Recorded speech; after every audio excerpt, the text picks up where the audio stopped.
कभी कभी कुछ ऐसे लोग डिबेट में बैठाए जाते हैं जिनको देखकर लगता है कि इनको फोड़ दूं या फिर अपना टीवी फोड़ दूं। डिबेट के बीच में ये चिल्लाएंगे ब्रेकिंग न्यूज और ब्रेकिंग न्यूज पढ़ी जाती है। एलियंस अब तक एक दो नहीं हजारों गायों को गायब कर चुके हैं। आज के समय में मीडिया एस्टेब्लिशमेंट को ज्यादा से ज्यादा टीआरपी पाने की चाह में खबर में क्या लिखा जा रहा है इससे कोई फर्क नहीं पड़ता। सिर्फ यह देखा जा रहा है कि कौन सी खबर कितने नंबर पर आ रही है, उसी के हिसाब से खबर को अच्छा और खराब मान लिया जाता है। कुछ महीने पहले मलाइका अरोड़ा को लेकर एक न्यूज कई डिजिटल प्लेटफॉर्म में चलाई गई।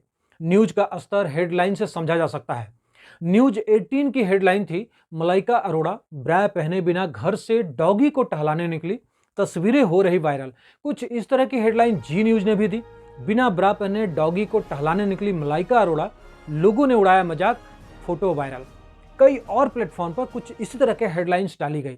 न्यूज 18 की खबर की हेडलाइन सोशल मीडिया पर वायरल होने के बाद न्यूज वालों ने अपनी हेडलाइंस को बदल दिया। हेडलाइन हो गई, मलाइका अरोड़ा सुबह सुबह अपने डॉगी को टहलाने निकली सड़क पर, अब हो रही ट्रोल।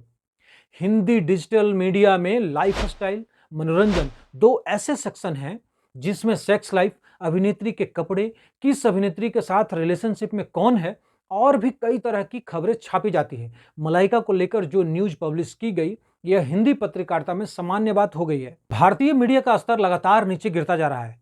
जनता की नजर में पहले से ही गिरी हुई मीडिया को वर्ल्ड प्रेस फ्रीडम इंडेक्स में 180 देशों की मीडिया की सूची में 142 से धकेलकर 150वें नंबर पर रखा है। इससे पहले भी भारतीय मीडिया की स्थिति अच्छी नहीं थी। 2012 में 131वें नंबर पर था, यानी कि भारतीय मीडिया पहले घुटनों पर थी और अब सीधा जमीन पर पेट के बल लेट गया है। भारतीय मीडिया के 150वें नंबर पर आने पर काफी हाय तौबा मचाई जा रही है। काफी रिपोर्टर्स ये कहते हुए मिल जाएंगे कि 2014 में जब से बीजेपी आई है मीडिया का गला घोटा जा रहा है। भाई साहब, ये इल्जाम तो ऐसे लगाते हैं जैसे बीजेपी के पहले नंबर 1 पर थे, और बीजेपी तो छोड़ो, ये किसी को भी नहीं छोड़ते। ये लोग ऐसे रिएक्ट करते हैं जैसे इनके गले को पकड़कर बोलने को मजबूर किया जा रहा है।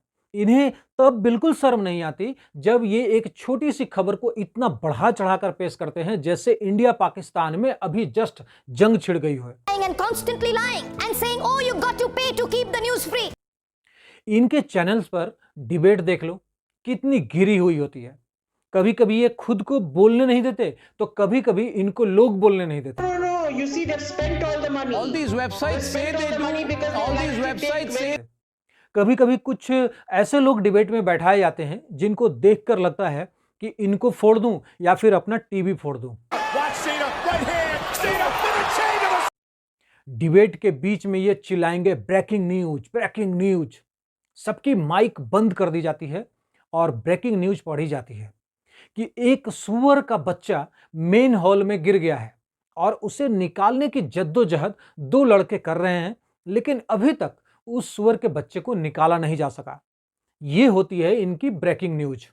एलियंस अब तक एक दो नहीं हजारों गायों को गायब कर चुके हैं। ये लोग अपने डिबेट्स के लिए बड़े ही सोच समझकर पैनलिस्ट को चुनते हैं जो एक्सट्रीम लेवल की बातें करें और ज्यादा से ज्यादा कंट्रोवर्सी पैदा करें ताकि इनके चैनल के टीआरपी में कुछ जान आ जाए।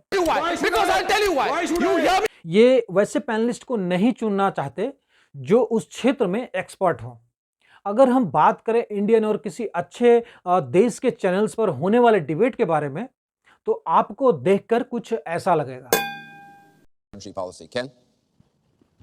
What steps will your energy policy take to meet our energy needs, while at the same time remaining environmental? सालों से राम मंदिर नहीं बना पाए, सब कुछ बन गया। आप सही कह रहे हैं, सिर्फ राम के नाम पे राजनीति हो रही है। इंडियन पैनलिस्ट में ज्यादातर आपको मेंस मिलेंगे, फीमेल्स कम। एक रिपोर्ट की माने तो ये रेशियो 4 गुना से ज्यादा होता है। इनके डिबेट्स में पैरेलल पैनलिस्ट नहीं होते हैं, एक तरफ दब्बू तो दूसरी तरफ बब्बर शेर होते हैं।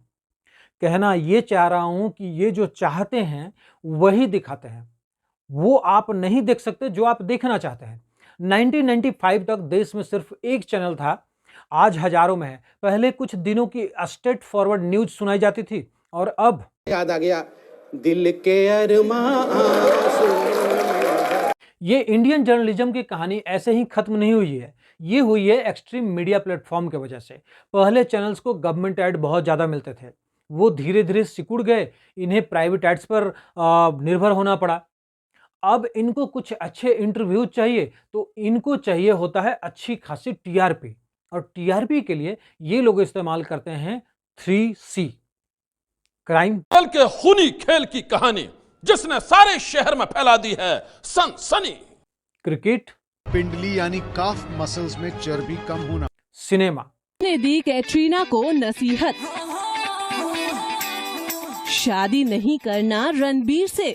भाई साहब, इनके स्टैंडर्ड तो एक स्कूली बच्चों से भी खराब है। स्कूली बच्चों का भी एग्जाम लेते समय पास होने का एक स्टैंडर्ड तय होता है कि यदि आपके एग्जाम में 35 नंबर हैं तो आप पास हैं, यदि इससे कम है तो आप फेल हैं। अब फेल होने के बाद इस पर क्या डिबेट करनी कि नंबर 10 पर आए या फिर 15 पर। यदि चर्चा करनी है तो इस बात पर करनी चाहिए कि फेल क्यों हुए, ना कि इस बात पर कि 131 नंबर पर आकर फेल हुए या 150 नंबर पर आकर फेल हुए।